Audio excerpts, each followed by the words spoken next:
you. Another potential for rising tensions between the United States and Pakistan. The United States strongly disputing a new report that U.S. drones have killed more than 160 children in Pakistan. CNN's Reza Sayah is in Islamabad.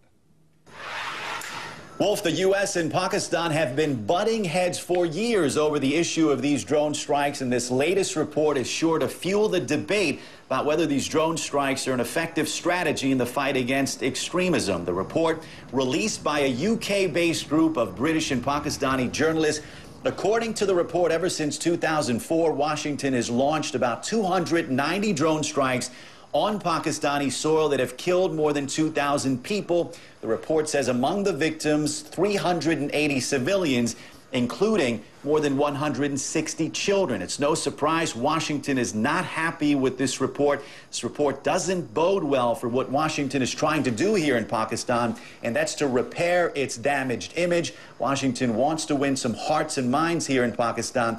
No surprise that a U.S. official is telling CNN that this report is false and inaccurate. Washington is a different set of numbers when it comes to drone strikes. They say since 2001, they've killed more than 2,000 people with these attacks, but only 50 of the victims have been civilians. The glaring problem, of course, is neither CNN nor any other media outlet can verify these facts because access to the tribal region where these drone strikes take place is cut off. So what you have is two sides, the opponents of drone strikes and the critics who have very different versions.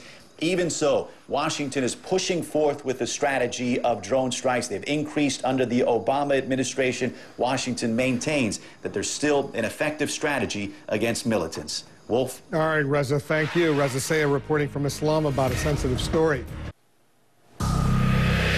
Unmanned drone aircraft have long been a major weapon in the U.S. battle against al-Qaeda and the Taliban in Pakistan.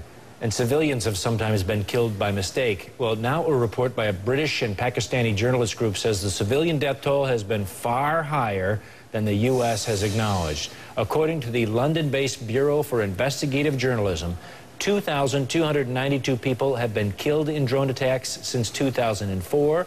And of those, the report says, 385 were civilians. A senior U.S. official tells CNN that report is way off the mark. He says that since 2001, 2,000 militants have been killed in drone attacks in Pakistan, and only 50 civilians have been killed. Joining us from Washington to talk more about this is Brian Fishman, a counterterrorism research fellow at the New America Foundation. Brian, let me ask you, why such conflicting numbers, and whom do we believe? Well, I think the basic problem is that it's very hard for anybody, whether you're the CIA or you're a consortium of journalists, to understand exactly what's happening in Pakistan's tribal areas. This is a very difficult region to study with any degree of precision. And so I think, you know, it's implausible, as suggested by the CIA, that, for example, that no civilians have been killed this year in drone strikes. I think that that's simply too optimistic. But I also think that it's very difficult for journalists in that environment to understand exactly what's going on, because the Pakistani intelligence service does want to manipulate things, and because oftentimes it's very difficult to distinguish between a militant and a civilian. And in that environment, I think you probably have some people that the CIA would consider combatants, but that to many people in a local community might consider them civilians. And that is a hard sell in Pakistan itself. Certainly, the anti-U.S. side has used these drone attacks to drum up anti-American support. The question is, do these drone strikes help or hurt in the long run our efforts to try to fight or diminish the power of the Taliban? Yeah, I mean, that's a great question. It's a really tough one to answer. I think the bottom line here is that the drone strikes are helping to suppress al-Qaeda and prevent al-Qaeda and groups like it from planning major attacks on the United States, right? It makes it a lot harder to train big numbers of troops in a camp, for example. But at the same time, these attacks are extremely unpopular in Pakistan, whether or not they're killing civilians. Pakistanis perceive them to be impositions on Pakistani sovereignty. And at the same time, we've seen that some militants in the United States have used these drone strikes as justification for attacks here in the U.S. The example there is Faisal Shahzad, who tried to blow up a car bomb in Times Square a year ago. And so you've got this dynamic where I think the drone strikes are helping to reduce the risk of a major 9/11 style terrorist attack, but I think that they probably increase marginally the risk of an individual loner that is upset about these sorts of things picking up a gun or making a rudimentary bomb and doing something like that. Let me ask you about the 9/11 anniversary, Al-Qaeda, where we stand 10 years later, and the strength of Al-Qaeda. Is there anything on the outlook that says Al-Qaeda could be or is in any way capable of planning the type of attack that we were hit with back in 2001? Well, you know, I mean, on September 10th, 2001, I don't know that anybody would have told you that they were capable of an attack on the scale that they ultimately were able to pull off.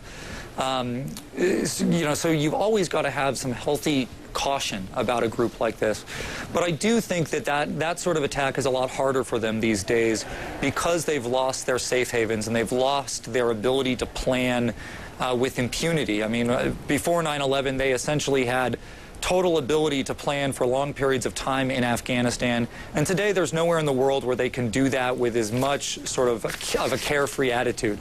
But I do think that there is a real risk of Al-Qaeda being able to attract not just lone wolves, but small groups of people that maybe are already living in the United States, or they're living in the West, or they're coming from somewhere else, that are able to do something very rudimentary. I really worry about their willingness to use simple tools, firearms and those sorts of things, which can be very deadly, certainly not on a 9/11 scale, but we saw recently with the attack in Norway where a single individual with a relatively small bomb and a gun was able to kill 75 people.